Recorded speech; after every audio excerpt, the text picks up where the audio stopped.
Good morning बच्चों। आज का हमारा टॉपिक रहेगा व्यापार के प्रकार। बच्चों, हमने कल की वीडियो में व्यापार के बारे में मैंने आपको बताया था। आज हम पढ़ते हैं व्यापार के कितने प्रकार होते हैं, है ना बच्चों। तो व्यापार के साधारणतः दो प्रकार होते हैं। पहला देशी व्यापार, दूसरा विदेशी व्यापार, है ना। तो देशी व्यापार किसे कहते हैं? जो एक देश के अंदर में होने वाले वस्तुओं का आयात निर्यात या क्रय विक्रय का जो कार्य किया जाता है उसे देशी व्यापार कहते हैं। और है ना, और विदेशी व्यापार एक देश से दूसरे देश के बीच होने वाले व्यापार को विदेशी व्यापार कहते हैं। ठीक है बच्चों। तो पहले देखते हैं देशी व्यापार। देशी व्यापार के 3 प्रकार होते हैं, है ना। कौन कौन से? पहला होता है स्थानीय व्यापार। स्थानीय व्यापार मतलब किसी एक स्थान विशेष तक ही सीमित रहता है ना। जैसे कि हम लोग चंदरपुर में रहते हैं, तो चंदरपुर तक ही वह व्यापार सीमित रहेगा। तो यहाँ क्या क्या व्यापार होगा? जैसे दूध, है ना, दही, हरी सब्जी, है ना। ये क्या है? शीघ्र नाशवान होती हैं। ऐसे वस्तुएं जो शीघ्र नाशवान होती हैं उन वस्तुओं को हम स्थानीय व्यापार कहते हैं, जो एक स्थान विशेष तक ही सीमित रहता है। ठीक है बच्चों। दूसरा होता है राज्य व्यापार। राज्य व्यापार मतलब एक राज्य के अंदर होने वाले व्यापार को राज्य व्यापार कहते हैं। जैसे हमारे छत्तीसगढ़ राज्य है ना। छत्तीसगढ़ राज्य के अंतर्गत जैसे कि हम रायगढ़ से बिलासपुर, है ना, से यदि कुछ वस्तुओं का आयात निर्यात या फिर क्रय विक्रय करते हैं, मतलब एक राज्य से दूसरे, मतलब एक राज्य के अंदर, है ना। जैसे रायगढ़ जिला से बिलासपुर जिला या फिर बिलासपुर जिला से जांजगीर चांपा जिला, है ना। हम एक ही राज्य के अंतर्गत अनेक जिलाओं में जो व्यापार किया जाता है उसे राज्य व्यापार कहा जाता है। तीसरा होता है राष्ट्रीय व्यापार। राष्ट्रीय व्यापार मतलब एक देश के अंदर, एक देश के संपूर्ण क्षेत्र के अंतर्गत होने वाले व्यापार को राष्ट्रीय व्यापार कहते हैं।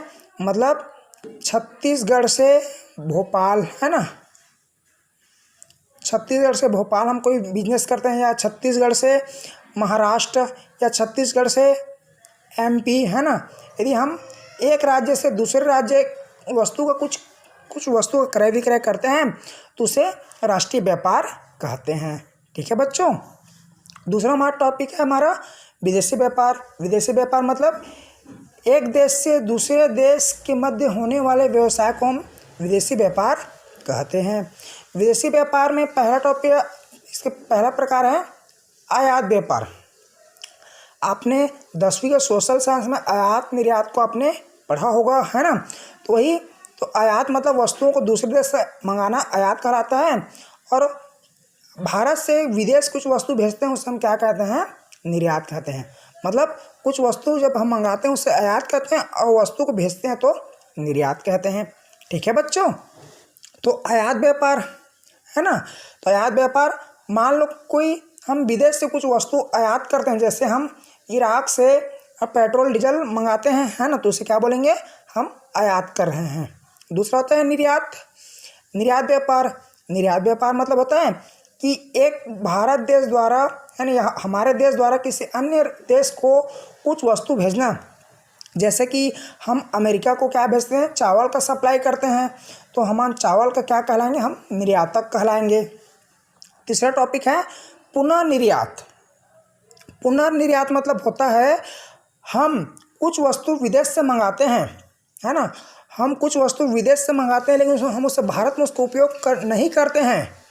हम विदेश से कुछ वस्तु भारत तो लाते हैं, है ना, लेकिन भारत में उसका इस्तेमाल न करके हम उसे फिर से विदेश को भेजा जाता है। जैसे हमने अमेरिका से कुछ वस्तु मंगाया, उसे हमने नेपाल को भेज दिया, तो क्या कहलाएगा? पुनः निर्यात। हमने आयात किया लेकिन हमने उसको पुनः फिर से उसका निर्यात कर दिया, तो उसे बोला जाता है पुनः निर्यात व्यापार। ठीक है बच्चों। हमारा नेक्स्ट टॉपिक है व्यापार के सहायक। व्यापार के सहायक बहुत सारे हैं, जैसे कि परिवहन, है ना। परिवहन मतलब हमारे व्यापार के एक सहायक है। बिना परिवहन के हम कोई भी वस्तु को एक स्थान से दूसरे स्थान तक नहीं ले जा सकते। परिवहन में जैसे कि रेल, है ना, ट्रक, बस आदि सब आते हैं। इस जैसे इसमें पानी का जहाज़ भी ले लेते हैं, है ना, पानी जहाज़ भी आ सकता है। पानी जहाज़ से भी हम किसी वस्तु को एक स्थान से दूसरे स्थान पहुंचाने के कार्य जो किया जाता है उसे परिवहन के साधन कहते हैं। दूसरा होता है संचार। संचार के साधन कौन कौन से हैं? जैसे कि आपका मोबाइल, है ना, डाक, फैक्स, ईमेल, है ना, व्हाट्सएप, ट्विटर। आज के लिए क्या है, आधुनिक युग में सब संचार के साधन हैं जो किसी सूचना को एक स्थान से दूसरे स्थान तक पहुंचाने के कार्य को जो करते हैं उसे क्या कहते हैं? संचार या संप्रेषण कहते हैं। तीसरा होता है बैंक, है ना। व्यापार में हमारे बैंक भी बहुत सहायक है, क्योंकि हम आजकल हर चीज़ को ऑनलाइन ट्रांजैक्शन करते हैं। हम कहीं पर माल खरीदने जाते हैं तो हमें तो मालूम है, दुकान गया, दुकान से बुक खरीद लिया, लेकिन उसको पेमेंट नहीं करता हूँ कैश में, उसको हम लोग डिजिटल पेमेंट करते हैं, चेक से पेमेंट कर सकते हैं या फिर ऑनलाइन पेटीएम से पेमेंट कर सकते हैं। तो कहीं ना कहीं बैंक का इफेक्ट बहुत बड़ा होता है ना। तो बिना बैंक हम व्यापार के कार्य संभव नहीं है। चौथा होता है बीमा।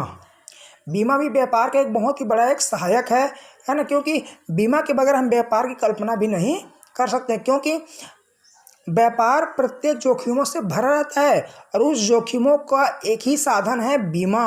हम किसी भी वस्तु का आयात निर्यात करते हैं तो उसका सबसे पहले बीमा कराते हैं। जब तक हम किसी वस्तु को बीमा नहीं कराएंगे हमें वहाँ पर रिस्क रहेगा, और एक बार बीमा करा दिया तो वस्तु को आयात निर्यात करने में हमें कोई भी परेशानी के समस्याओं का सामना करना नहीं पड़ेगा। इसलिए बीमा भी अति आवश्यक है। ठीक है बच्चों, इसे आपको कॉपी में नोट डाउन करके याद करना होगा। Thank you.